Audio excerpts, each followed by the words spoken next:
Hey, my name is Adam Starling. I'm the pastor at the Victory Family Church.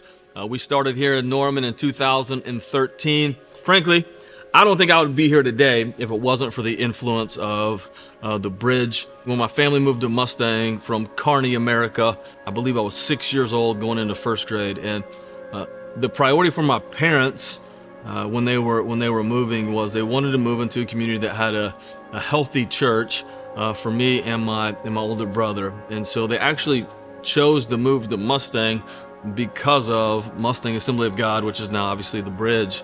And so we started going. Eventually my mom actually came on staff, and she was a secretary at the church. And so like a lot of like basketball players, when they'll say stuff like, man, I was just a gym rat growing up. For me, I was just a church rat. I was at the bridge all the time.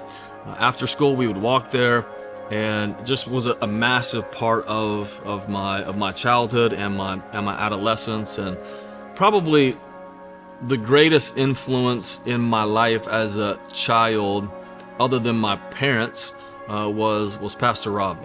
He came to Mustang when I was going into seventh grade, so he was my youth pastor all the way through middle school and high school, and then I interned for him several years after that. And he's just been a guy that even recently, and I'll call him when I need advice. I'll call him when I'm struggling, whether it's a church idea, whether it's something in marriage or kids, just in my personal life. Man, he's a guy that has been there for me since I was 12 years old, and there's never been a time period in my life where Pastor Rob wasn't there for me and impactful in my life.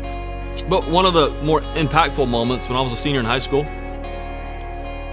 I was scheduled to speak. I had been obviously very involved in youth and fine arts and all these things, and Pastor Rob asked me to speak. It was going to be like a Saturday night youth service towards the end of my senior year of high school, and it would be the first time I'd ever actually preached a sermon.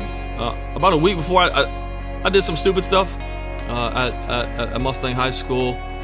Not insanely immoral, just dumb. And there was a group of like 35 of us that actually got expelled from high school for our last couple of weeks. And I'll never forget walking into Pastor Rob's office, and I said, "Hey man, you don't have to tell me I'm not preaching. I know I want to take that stress off of you."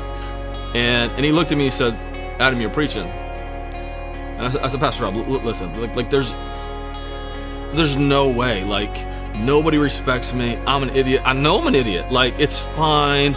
Like no worries. I'm not preaching." And he looked at me and he said, "Adam, you're preaching." And I said, "Man, like why would I do this?" And he said, "Adam, do you want to do ministry with your life?" I said, "Yes, Rob, you know I do." And he said, "Are you gonna quit every time you make a mistake?" And I said, "No, but this is different." He said, "It's not. You're preaching."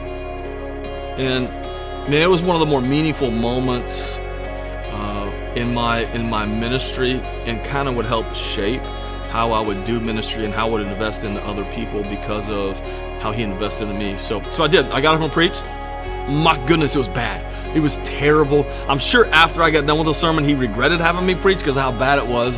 But I'm so grateful for the lesson. And God's been good to this church. God's been good to Victory Family Church. He's been good to me. And I look at all of the success that we have in my mind's eye. I see it as me standing on Pastor Rob's shoulders.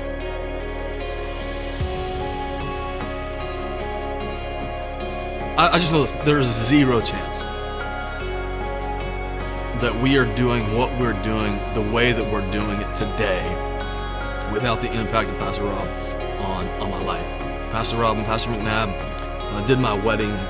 He's just been in my life for a very, very long time, and insanely grateful for him and his impact. And I'm excited for the bridge to keep on moving forward, keep on impacting lives, keep on creating stories, because God's done great things through me, and I'm grateful.